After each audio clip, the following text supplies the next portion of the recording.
그놈의 김씨. 저는 이제 결혼한 지 4개월 되는 여자입니다. 그리고 임신한 지도 4개월 된 여자이지요. 임신 때문에 억지로 결혼한 건 아닙니다.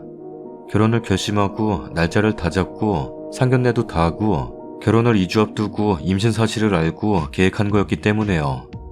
남편과는 소개로 만나서 한 1년간 남편이 절 따라다녔고 연애한 지 4개월 되지 않아서 급하게 결혼을 서둘렀습니다.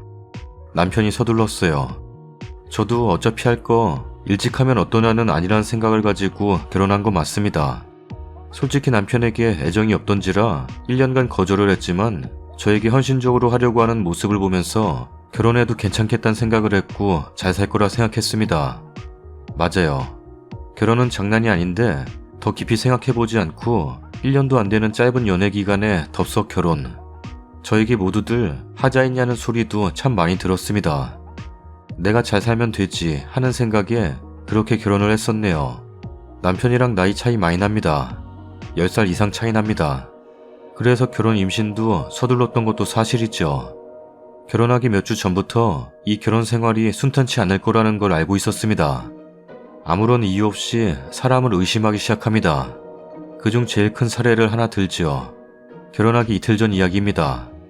그 전에 말씀드릴 건 저는 단 한 번도 남자와의 불미스러운 일이 없었고 사적으로 다른 남자와 연락한 적도 없고 늦게 들어간 적이나 카톡이나 메시지도 남편은 수시로 확인하고 검사하는 상황이었습니다. 친구들도 여자들만 만나게 해서 남자애들은 아예 못 만나고 있었고요. 그나마 여자애들도 집 근처 아니면 못 만나게 해서 싸운 적이 하루 이틀이 아니었습니다. 제 나이 이제 해바뀌어서 25살이네요. 나이 차이가 많이 나니 불안할 수도 있지만 도를 넘어섰습니다. 하루는 출근하려는데 치마를 입을지 바지를 입을지 고르던 중 치마를 입어보고 마음에 들지 않아서 바지로 바꿔 입고 출근을 했었습니다. 남편은 퇴근할 때 매일 데리러 오는데 데리러 와서는 저에게 왜 치마가 바지로 바뀌었냐? 랍니다. 그래서 아침에 치마 입었다가 마음에 안 들어서 바꿔 입었다고 했어요. 그때 남편도 같이 있었는데 그런데 안 믿습니다. 집에 가서 치마 찾아 보여줘. 도대체 무슨 생각을 하는 거야? 너 회사 부장이랑 그 짓하고 치마 회사에 두고 바지로 갈아입고 온 거지? 랍니다. 예, 맞아요. 그럼 집에 가서 치마를 보여주면 되는 거 아니냐고요? 이런 적은 한두 번이 아닙니다. 의심하고 욕하고 끝내자 하고 엎어버린다는 말이 입에 붙어있죠. 사실이 밝혀지면 나는 예전에 형사기질이 있어서 물증 없이 심중이 가면 의심하게 돼. 미안하다. 라면서 싹싹 빕니다. 하지만 곧 또다시 같은 상황을 반복하게 되죠. 싸운 적은 일주일에 일주일 꼬박 다 싸우고 울고불고 죽이네 살리네 합니다. 임산부인 건 까먹나봐요. 진짜 한 번 싸우면 끝장을 봅니다. 별거 아닌 거로 싸워서 일이 점점 커져요. 결국엔 홀몸이 아닌 제가 남자와 몸싸움을 벌입니다. 힘에 붙이기도 하고 도저히 안 될 것 같아도 절 가만 안 둔다며 침대에 눕혀놓고 주먹을 들어올린 그 사람을 이겨낼 힘이 없죠. 지금 생각해도 철없는 행동이었지만 진짜 그땐 이거 아니고서는 방법이 없다고 생각했습니다. 경찰서에 신고를 했어요. 나가지도 못하게 하고 임산부를 때리려 하니까요. 그래서 결국 남편은 경찰서에 잡혀갔었고 저는 그 틈에 친정으로 짐 싸들고 왔네요. 어머니 아버지 가슴 치시는 거 보고 진짜 마음 단단히 먹고 난 거 아니면 다신 이런 짓은 하지 말아야겠다 몇 번이고 다짐했던 접니다. 그래서 그 이후로 매일 싸우고 집을 나와도 갈 곳이 없어도 길거리를 방황하다 집에 들어가곤 했어요. 싸웠던 전말 다 이야기하면 엄청 깁니다. 다 생략하겠습니다. 그 일이 있고 난 후 저는 남편이 솔직히 무섭습니다. 싸울 때 전혀 그렇지 않은 척 바락바락 대들고 말대답하고 같이 죽기 살기로 싸우지만 솔직히 그때의 눈빛 주먹 잊혀지지 않아요. 트라우마라는 게 이런 걸까요? 남편이 눈만 부릅뜨면 심장이 벌렁댈 지경입니다. 그 후로도 그런 적이 자주 있어서 전 포기하고 저를 놔달라 그랬습니다.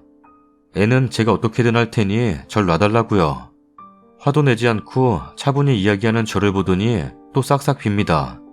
각서도 자필로 적고 녹음도 하고 무릎도 꿇으면서 다신 안 그럴게. 다시 그러면 이 각서대로 다 할게. 이번만 믿어줘. 진짜로 다시는 그런 일 없을 거야. 하지만 그 이후로 그런 일은 종종 있었네요. 그냥저냥 넘어가다가 사건은 어제 터졌습니다. 어제는 제가 회사를 퇴사하는 관계로 저희 부서에서 송별회가 있는 날이었습니다. 남편은 송별회 끝나면 데리러 오겠다 하여 회식 장소에 데리러 와서는 저희 부서 위원장님이 술 주시는 거 폭탄주로 4잔을 마셨습니다. 그리고 사이좋게 집에 도착했습니다. 그치만 술 먹고 휘청휘청 치근덕대는 게 싫어서 제가 짜증이 좀 나 있었습니다. 싸움은 사소한 거에서 시작됐어요. 소파를 사려고 하니 남편이 시댁에 필요 없는 소파가 하나 있는데 그게 살 때 돈을 많이 주고 산 거라며 좋은 거라며 그걸 써야 한다고 해서 그러라고 했었습니다. 시댁에서 가져온 소파를 다 닦고는 보니 그래도 새 것이 아니라 조금 그렇더라고요. 너무 신혼 티 안 난다. 그냥 30, 40대 가정에서 쓰는 것 같아. 방석이라도 깔아야겠어. 뭐라 카노? 방석을 왜 깔아? 이게 얼마짜린데? 방석 깔기만 깔아봐라. 참나. 알았어. 그래, 오빠 나이가 있는데 그런 게 맘에 들겠지. 늙은이 취향 내가 이해하지. 라면서 비꼬아 말했습니다. 네 말 다 했나? 그래서 뭐? 김씨한테 갈라고? 김씨한테 보내줄까? 라면서 계속 저를 따라다니며 김씨하고 사귈래? 살래? 좋겠네. 김씨랑 살아라. 내가 늙어서 미안하다. 젊은 김씨랑 살고 나가라. 계속 이야기합니다. 여기서 김씨는 대학교 때 매일 같이 다니던 동기. 저까지 9명 중 2명은 남자입니다. 그 중에 1명은 김씨지요. 의심받을 짓 한 적 없고 단체 친구들 카톡방에서 애들 다 이야기할 때 몇 마디 이야기 나눈 것 뿐이지요. 아, 한 가지 걸리는 것은 이 남자애가 여자친구 사귀고 헤어질 때마다 저에게 연애 상담을 참 많이 했었는데 결혼 후 연락을 아예 못하니 답답하단 소리를 했었고 밤 10시쯤 남편과 있을 때 전화가 왔던 적 딱 한 번 있습니다. 전 떳떳하니 그 자리에서 받아서 뭐하냐고 묻길래 남편이랑 영화 봐. 왜? 그랬죠. 그러고 끊었습니다. 맞아요. 결혼했는데 아무리 친구라도 밤 10시나 돼서 전화하면 당연히 안 되는 것이죠. 그럼 남편은 주의를 주는 게 아니라 그럽니다. 이것 봐라. 무중 잡았다. 내 이럴 줄 알았지. 이것들이. 무슨 소리 하는 건데? 언제부턴데? 언제부터 둘이 그렇고 그런 사이였는데? 좋냐? 남편 살아있는데 너거끼리 짝짝꿍하니 좋냐고. 이놈 죽여뿐다. 전화기 내놔라. 이럽니다. 이게 무슨 말입니까? 그러면서 제 폰을 뺏으려기에 저도 대받아 쳤죠. 그 며칠 전 아파트 아주머니께서 밤 9시 넘은 시각에 저희 남편 보고 만나자며 커피숍에서 보자고 했던 게 기억나더라고요. 전 할 말이 있겠지. 금방 다녀와. 그러니 10분 만에 올게. 하고 나간 사람은 2시간 뒤 돌아왔던 게 기억나서 똑같이 해줬습니다. 넌 그때 그 여자랑 모텔 가서 그 짓 하고 왔냐? 이게 말이 되냐? 그 여자 전화번호 내놔. 그러니까 또 깨갱. 미안하다네요. 무튼 그런 사건이 있었던 김씨였습니다. 다시 현재로 돌아와 저는 참다 못해서 그래 알았으니까 내가 알아서 할 테니까 신경 꺼. 김씨한테 간다고? 뭐래? 당장 나가라. 당장 짐 싸서 나가라. 안 나가기만 해봐라. 다 부셔버린다. 들은 채만 채 침대에 누워 있었습니다. 나가라고. 그놈한테 가라고. 라고 하면서 주먹을 쥐어 제 얼굴에 가져다 대더군요. 오냐 나갈게. 나간다고 잡지 마라. 트라우마가 있는지라 그 주먹 보자마자 저도 확 돌아서 바로 옷 갈아입고 가방만 들고 나왔습니다. 워낙 짐가방을 쌌다가 풀었다가를 반복하여 더 이상 그 중노동하기 싫어 그냥 가방만 달랑 들고 쫓겨났었죠. 그때가 시각이 저녁 11시였습니다. 저는 다음날 출근을 해야 했었고 근처에는 친구 집도 없었고 저희 부모님 집은 그때 그 일 이후로 절대 못 갑니다. 저는 홀몸도 아닌데 어딜 갑니까? 근처에 보이는 건 모텔 뿐입니다. 여자 혼자 모텔. 그래도 어쩔 수 없습니다. 남편은 잡을 생각 안 하고 전화 와서는 한다는 소리가 김씨하고 있으니까 좋냐? 이혼하자. 랍니다. 전 진짜 집에 들어가지 않을 생각이었습니다. 모텔에 들어가서 제일 싼 방 하나 달라 그러고 혼자 들어가 있으니 참 웃기더군요. 내가 뭐 하는 짓인가. 전화 수십 통 오는 거 다 안 받았습니다. 카톡으로 한다는 말은 김씨하고 있나? 모텔 갔겠네. 좋겠네. 이혼하자. 김씨 가만 안 둔다. 없애버리고 교도소 갈 거다. 그래야 마음 편하다. 전화 받아라. 와서 짐 싸서 가라. 안 잡는다. 미안, 잘못했다. 여보, 제발 전화 좀 받아. 집에 와. 아무 소리 안 하고 잘게. 이런 패턴으로 수없이 카톡이 옵니다. 오다가 저희 엄마한테도 전화 오네요. 남편이 제가 연락 안 된다고 거기 가면 집에 보내달라 그랬다면서. 참나. 내가 병구지요. 내가 병구였어요. 또 잘못했다며 아무 말 안 하겠단 말을 믿고 집으로 들어갔는데 가는 도중에 갑자기 그럽니다. 모텔비 다 줬나? 받으러 가자. 싫어. 왜? 김씨 있어서 못 가겠나? 와, 진짜 이게 인간인가 싶습니다. 왜? 진짜 간둘까? 이혼할까? 말할 가치가 없다고 생각들어 말문이 딱 막힙니다. 말할 가치가 없어 그냥 집에 들어왔습니다. 집에 와서 문 잠궈놓고 나가지도 눕지도 잠도 못 자게 하면서 새벽 4시까지 괴롭힙니다. 저 임산부입니다. 다시 한번 말하지만. 온갖 욕 듣고 때리는 신용까지 하면서 절 세상 하직하게 한다고 제 목을 누르는데 큰 힘을 가하지 않아서 왜? 못하겠어? 그랬더니 한참 제 목을 쥐어잡고 있더니 풀면서 방에 있는 걸 집어던지기 시작합니다. 그 4만 원 안 아깝냐? 나 같으면 길거리에서 신문지 덮고 자겠다. 어디 여자가 그런 데 갈 생각을 했냐? 김씨랑 같이 있었는지 없었는지 내가 어떻게 하냐? 도저히 말도 안 통하고 또 계속 몸싸움을 합니다. 자려고 눈 감은 제 눈을 억지로 벌려. 잘라고? 눕지 마라. 내일 출근도 못한다며. 네 죽고 내 죽는 거다. 살 생각하지 마라. 여기서 굶어 죽자. 라며 별 희한한 소리를 다 합니다. 저는 멍해집니다. 진짜 이제 결혼 4개월 됐고 아이도 4개월이 넘었는데 저는 이제 어떻게 하나 싶습니다. 남편은 그 와중에도 내가 때린 여자가 몇 명인지 아냐? 내 친누나 이빨 몇 개 나간지 아냐? 나 돌면 너 못 살아. 라면서 자려고 하는 제 얼굴을 힘주어 쥐어잡고 막 돌리길래 제가 몸부림치다가 남편 얼굴에 손톱 자국을 내서 살짝 피가 나네요. 그랬더니 아예 정신줄 놓고 핸드폰 리모컨 쥐고 저를 패려고 제 목을 누르고 쌍욕을 합니다. 그렇게 몸싸움을 하다가 저와 그 남편은 1시간 자고 출근합니다. 여기서 더 소름 끼치는 건 그 난리를 쳐놓고 1시간 자고 일어나니 여보, 빨리 일어나. 늦겠다. 회사 가야지. 응? 저 소름 끼칩니다. 진짜 미친 거 아닌가 싶습니다. 정신이 혼미해집니다. 회사를 가야 하는지 모르겠습니다. 그리고는 출근하는데 제가 전화를 안 받자 전화 20통 합니다. 마지막에 받으니 배 안 고파? 사랑해. 랍니다. 제 카톡 알림말에는 자기 자신이 여보 사랑해 더 잘할게 이렇게 올려놓았네요. 저 진짜 이 사람 무섭고 소름 끼칩니다. 어제 싸우다 못해 시어머니께 전화드려 같이 못 살겠다고 처음으로 울면서 전화했습니다. 참다 전화드리는데 정말 죄송하다고 제 힘으로 안 되겠다고. 맞아요. 시어머니가 뭘 해주시겠어요. 하지만 이런 일 있을 때마다 저희 부모님께 연락해서 집 나갔다고 하는 남편을 보니 저희 부모님은 상처받으시고 마음 쓰시며 안절부절하는 걸 보니 저도 가만히 못 있겠더라고요.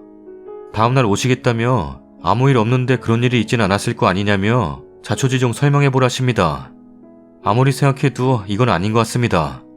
저는 올해 25살입니다. 저는 엄마 아빠 이외에 가족이 없고 아무 힘이 없습니다. 제가 어떻게 행동해야 이 상황에서 빠져나올지, 제가 잘못한 건 뭔지, 제가 잘못했다 하더라도 이 상황이 진전은 없을 듯 합니다. 그냥 자포자기 상태입니다. 이대로 있다가는 또 회사 마칠 때 되면 회사 앞에서 절 억지로 차에 태워 어제와 같은 악몽을 반복할 것 같습니다. 아이도 싫습니다. 아이에게 미안하기도 하고 싫기도 하고 억울하기도 하고 서럽기도 합니다. 전부들 임신했다며 말 한마디 조심해주는데 남편이란 사람은 자기 성질대로 절 못 잡아먹어 안달입니다. 틈만 나면 소리 지르고 울리고 지멋대로 하고. 아직 혼인신고 안 했습니다. 이혼 절차 필요 없네요. 제가 어떻게 해야 빠져나올 수 있고 어떤 방법들이 있을까요? 대처 방법을 모르겠습니다. 마냥 울고 슬퍼하고 끌려다니는 건 이제 못하겠어요. 진짜 한 대 맞고 병원 입원해야 하는지, 남편이 한 짓들 다 어떻게 증명하죠? 전 힘이 없네요. 제가 어떻게 해야 하나요? 전 진짜 어디 가서 그만 살고 싶어요. 아침에 저희 아버지 전화 오셔서 그러십니다. 갈 데 없으면 집으로 와라. 모텔 같은 데 가지 말고. 홀몸도 아닌데. 엄마 아빠는 괜찮으니까 집에 와서 자. 눈물이 주체할 수 없이 흐릅니다. 하나밖에 없는 외동딸 얼마나 마음 아프실까요? 너무 긴 글 읽어주셔서 감사합니다. 댓글입니다. 무조건 시집과 친정 식구들 다 불러 모은 후에 공식적으로 이혼하세요. 증거도 모으고. 너무 안타깝지만 자신 없으면 태아가 더 크기 전에 결정하시고요. 이런 걸 볼 때마다 진심으로 간절하게 말씀드리고 싶었는데 처음 댓글 써봐요. 난 우리 엄마가 그때 빨리 이혼했더라면 이 생각을 수없이 많이 합니다. 그러고 사는 거 40년 50년을 살아갈 본인에게도 끔찍하지만 정말 자식은 무슨 죄인가요? 엄마는 남자 잘못 골라서 결혼 잘못한 죄라도 있지만 저는 선택할 수도 없었습니다. 평생을 그런 아빠 밑에서 시달리며 살았는데 앞으로도 그렇게 살아야 한다는 게 정말 끔찍합니다. 부부야 이혼하면 남남이지만 혈연이라는 게 쉽게 끊어지는 것도 아니고 제발 글쓰님 뱃속의 그 아이가 저같이 안 크길 바래요. 부모님 뵐 면목이 없어서 친정에 못 가시는 것 같은데 저라면 가방 들고 나왔을 때 모텔이 아니라 친정으로 갔을 거예요. 부모님 가슴 아프게 하는 건 죄송하지만 일단 내가 살고 봐야 하는 거 아닌가요? 홀몸도 아니시면서 일단 친정으로 가세요. 증거 수집도 이혼도 중요하지만 일단은 님 목숨부터 보존해야죠. 짖는 개는 물지 않는다지만 짖다가 물어버리면 어떡하시려고. 여기에 글쓰기 이전에 각서 녹음한 거 들고 변호사 먼저 찾아가세요. 전화 피하지만 말고 받으시고 녹음하시고 카톡 내용은 지우지 마세요. 카톡도 그쪽이 잘못했다는 걸 의처증이란 걸 확인할 수 있게끔 유도하시고요. 남편이 저지른 일들 본인이 다 말하도록 다 유도해서 전화든 카톡이든 증거 이끌어내시고요. 그리고 중요한 건요. 이런 건 평생 안 고쳐져요. 이게 제일 중요하고 암담한 거죠. 나중에는 더 심해지겠죠. 그리고 저런 인간 상대할 때는 조용히 알아보시고 증거 모아야 해요. 그리고 부모님 속상하시더라도 도움 받으세요. 나중에 혼자 얼마나 힘들었을까 생각하시면서 가슴치고 통곡하실 거예요. 부모님이랑 같이 조용히 알아보시고 시어머니 오실 땐 녹음기 필히 준비하세요. 아무리 좋은 시부모라도 내 자식 허물 앞에선 남의 자식 없는 허물 만들게 되어 있고요. 내 자식 말 믿지 남 말 안 믿어요. 지금 자기 자신이 남편에 길들여지고 있다는 거 알고는 있나요? 처음 남편이 그랬을 때 엄청 놀랬죠. 근데 그 후는 그것까지 아니니까 욕과 사소한 몸싸움이 주먹 올린 것보다 상대적으로 약하게 느껴지니 넘어가고 그런 것들이 쌓이니 슬슬 익숙해지는 겁니다. 상대방도 자기 자신도. 이러다 또 주먹 올라가면 그땐 정말 헤어질 거야 하시겠죠? 천만에요. 남자가 비는 모습에 마음이 약해지고 이번만 참으면 이 생각이 먼저 들 겁니다. 길들여진다는 게 익숙해진다는 게 얼마나 무서운데요. 주먹 올린 시도가 진짜 주먹이 나가게 되고 멍이 피멍이 되고 피멍이 살이 찢기게 되고 그 다음은 뼈가 부러지고 이게 한 번에 안 일어나니 와닿지 않을 것 같은데 님 지금 충분히 그 순서 밟고 계시거든요. 혼인신고 하지 마시고 아이도 일단 생각하지 마시고 무조건 그 집에선 나오세요. 님은 지금 자기 자신뿐만 아니라 부모님까지 망치고 있는 거예요. 제발 정신 차려요. 그리고 증거자료 꼭 필요합니다. 몰래카메라라도 설치하시거나 아니면 남편 올 때 녹음기를 구석에 숨겨놓고 미리 켜두세요. 25살이면 앞으로 살 날이 50년이 더 남았어요. 제발 지옥에 길들여지는 바보짓 하지 말고 빨리 빠져나오세요. 다음 사연입니다. 안녕하세요. 며칠 전에 친구 생일에 밑반찬 선물하면 실례일까 여쭤봤던 글쓴이입니다. 일주일간 여러분의 댓글을 보며 참 기분 좋았습니다. 친구 와이프가 저를 싫어하면 어쩌냐, 친구가 맨날 같이 어울리면 좋아할 사람 없다, 이런 댓글을 봤는데요. 친구는 저랑 술 먹으려고 일주일 내내 술 안 먹고 집에 일찍 들어간다고 하네요. 그렇게 해서 저랑 술 먹는 거 허락받는 거고요. 대신 이번에 알게 된 건 회사 회식이라고 거짓말하고 온 적도 있더라고요.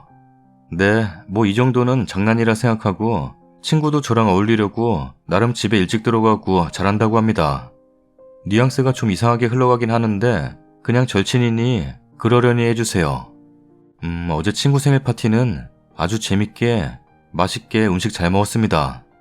그저께 미리 준비도 좀 해놓고 어제 좀 퇴근을 일찍 해서 친구 부부 7시 좀 넘어서 왔는데 제가 원하는 순서대로 음식 준비해서 충분히 잘 먹었습니다.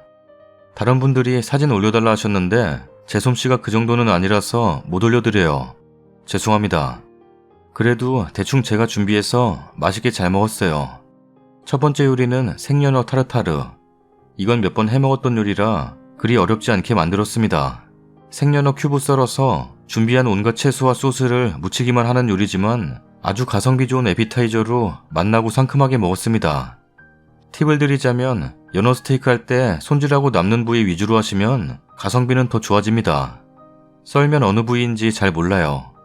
두 번째 요리는 파스타 샐러드였습니다. 이건 샐러드에 푸실리라는 파스타를 넣어서 먹는 건데 4인분 기준 300g 푸실리가 들어가는데 저는 100g만 넣었습니다. 끝나고 다른 파스타 하나 더 준비한 게 있어서 배부를까봐요. 샐러드랑 파스타가 섞여 있어 씹는 맛도 있고 약간 배불러 먹을만 했습니다. 세 번째는 연어 스테이크. 일본하고 중복되는 느낌이라 채소는 적게 살코기 위주로 했어요. 네 번째는 대망의 한우 토마호크. 비싸더군요. 500g에 6만원 정도 하던데 2개 준비했습니다.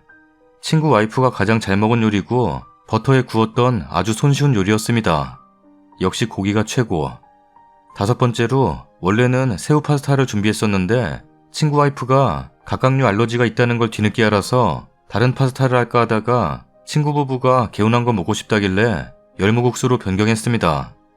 여섯 번째로 열무국수랑 먹을 게 뭐 없나. 실은 이때부터 취해서요. 원래 내일 친구네 옥상 캠핑장 가서 구워 먹으려고 재워놨던 LA 갈비 몇 쪽 구워서 먹었네요.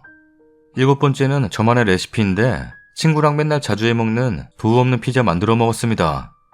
이때부턴 안주 겸 이런 게 좀 필요해서 양송이랑 양파, 베이컨, 소세지 얇게 썰어서 굴소스 조금 넣어 볶은 다음 넓은 접시에 깔고 그 위에 피자 치즈랑 올리브 그리고 파프리카 좀 올려서 렌즈에 5분 돌리면 완성입니다. 이거 되게 간단한데 짭조름하니 술안주로 좋습니다. 짠 게 싫으신 분들은 또띠아 렌즈에 살짝 돌리시거나 후라이팬에 살짝 데피는 정도 하시면 돼요. 뭐 대충 이 정도랑 친구 부부가 사온 과일로 식사는 진행됐고요. 술은 친구 부부가 준비해온 와인이 있었는데 금세 한 병 비우고 제가 준비한 와인이 있었는데도 친구가 맨날 잘 먹는 제임슨 하이볼 너무 맛있다고 해서 셋이서 무려 3병이나 마셨네요. 식사 내내 친구 와이프한테 맛있다고 칭찬 많이 듣고 친구 와이프는 저희가 그냥 저희 집에서 치킨이나 시켜서 먹는 줄 알았는데 잘 차려 먹는 거에 좀 놀랐다고 하네요. 친구한테 친구 와이프가 이래서 맨날 여기 오는구먼. 하는데 내심 기분 좋았습니다. 그리고 친구 와이프가 본인 단톡방에 사진 몇 개 찍어 올렸더니 반응이 꽤 좋았다고 하면서 소개팅 해주기로 했습니다. 반찬은 몇 개 준비하긴 했었는데 열무국수 너무 잘 먹길래 열무김치 많이 했는데 좀 싸줄까요? 하고 물었더니 너무 흔쾌히 좋다고 해서 열무김치랑 국수 양념장, 깻잎장아찌 싸줬어요. 비용과 관련해서 댓글이 많아서 영수증 모아보니 재료값이 16만원 정도 들었네요. 냉장고에 원래 있던 재료 제외. 술이 9만원 정도 들었어요. 어차피 저도 같이 먹었고 어제 너무 재밌게 먹어서 돈이 아깝진 않네요. 친구도 친구 와이프도 내심 집에 가면서 잘 먹었다 고맙다 해줘서 기분 좋은 파티였습니다. 친구랑 먹을 때도 기분이 너무 좋았는데 또 이렇게 이벤트로 먹으니 이것 또한 기분 좋고 의미가 있네요. 내일 먹을 LA 갈비도 재고 다음 주 반찬하느라 오늘 오후가 좀 바쁘겠지만 그래도 기분 좋게 만들려고 합니다.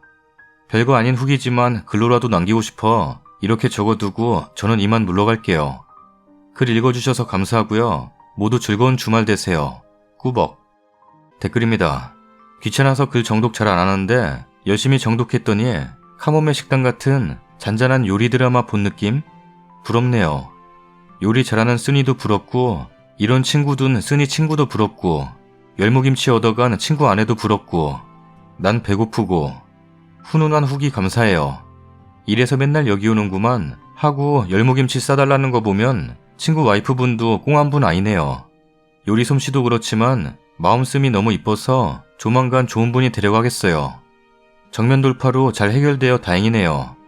대신 이제 이렇게 식사 대접도 했으니 친구한테 회식이라고 뻥치고 오진 말라 그래요. 이거 언제 나오나 하고 기다렸는데 친구 와이프 이젠 안심하고 친구분 님 댁으로 보내줄 것입니다. 그리곤 물어보겠죠. 오늘 안주 뭐 먹었냐고 하면서. 그들도 이젠 공통으로 대화할 주제가 님으로 인해 하나 추가되었습니다. 이런 남자는 대체 어디 꽁꽁 숨어있길래 나는 그지 깽깽이 같은 놈만 만나나. 휴. 40대 아줌마예요. 웃으면서 읽느라고 뺨 근육이 아프군요. 30대 총각이 돈 낭비 안 하고 재료의 특징을 잘 살려가며 알뜰하게 해먹고 사는 것 같아서 한참 웃었어요. 그리고 말투가 조곤조곤하면서도 참 예쁘네요. 마음씨도 착하고 부디 좋은 분 만나서 행복하게 살기를 응원해요. 별거 없는 글 같은데 원글도 보고 후기도 보고 나니 왠지 기분이 좋아요. 요리 진짜 좋아하시나 봐요. 주부 입장에선 이런 친구 있으면 좋을 것 같아요. 밖에 나가서 먹는 것보다 더 좋아요. 왠지 리틀 포레스트 같은 영화 본 느낌의 글이었어요. 님도 유튜브 해보세요. 유튜브에 님처럼 본업은 따로 있지만 요리하기 좋아하고 실력도 있으셔서 가끔은 친구들도 초대하고 가족 초대하셔서 요리하는 영상 올리던데 그 모습이 멋있기도 하고 보기 진짜 좋더군요. 님 글 읽으면서 그런 영상들이 자꾸 생각나던데 추억도 될 수 있으니 차근차근 하나씩 올려보세요. 그래서 꾸준히 보고 싶네요. 요즘 자극적인 게 많다지만 잔잔하게 포근한 느낌도 좋은 것 같아요. 보고 듣고 있으면 힐링된 느낌? 왜 내가 저 친구분의 와이프의 친구가 아닌가? 소개팅을 내가 받았어야 했는데 진짜 여자친구 생기면 엄청 잘해주실 것 같은데. 추가 글입니다. 벌써 두 번째 쓰는 거라 이제는 추가가 나름 익숙해졌네요. 아침에 간장 연어장 만들려고 다림간장 가스레인지에 올려놓고 글을 올렸던 게 생각이 나 다시 들어와 보니 여러분들 댓글이 많이 달렸네요. 감사합니다. 댓글들 다 읽어봤고요. 여러분들이 제 글 읽고 좋아요랑 댓글 달아주시는 이유가 뭔지 조금은 알 것 같습니다. 별거 없이 소소하게 친구네 부부랑 밥 먹은 이야기인데 요즘은 이런 것도 쉽지 않아서 여러분들이 공감해 주신 거라 생각이 드네요. 친구 부부 다녀간 뒤로 부쩍 자신감이 생겨서 다음 주에는 부모님하고 친누나까지 불러다 가족 식사를 한번 할까 합니다. 그런데 그 생각을 하자마자 놀란 게 부모님이 뭘 좋아하시는지 제가 정확히 알고 있지 않더라고요. 뜨끔했습니다. 그리고 SNS나 유튜브 해보라고 하시는 분들이 계셔서 그것도 천천히 시작을 해볼까 해요. 제가 음향 쪽 일을 하고 있어서 요리 만드는 과정에 음악을 곁들여 가볍게 볼만한 유튜브를 만들지 아니면 사진 간단하게 두어 장 찍고 그때의 감흥 같은 거 간단히 적어 인스타를 할지는 아직 모르겠지만 기록을 남겨두는 것도 괜찮다는 생각이 드네요. 많은 분들이 농담으로 소개팅 제의 해주셔서 너무 감사하고요. 저는 그저 평범한 남자라서 말씀만으로도 너무 감사합니다. 아마 댓글들을 친누나가 보면 한 3년은 비웃을 것 같네요. 예쁘게 댓글 달아주신 여러분, 마음씨는 그보다 더 이쁘고 외모는 여신급이라 믿어 의심치 않습니다. 사랑합니다. 저는 나중에 혹시나 인스타나 유튜브 하게 되어서 어느 정도 게시물이 쌓이면 구경 오시라고 한번 소식 전하러 오겠습니다. 바람이 살짝 찬 일요일 아침이네요. 그래도 여러분들 덕에 마음 따뜻하게 데우고 갑니다. 그럼 이만 꾸벅. 썰닭입니다. 일요일이 끝나가네요. 주말 잘 보내셨죠? 어디 놀러들 다녀오셨나요? 좋은 꿈 꾸시고 시청해주셔서 감사합니다.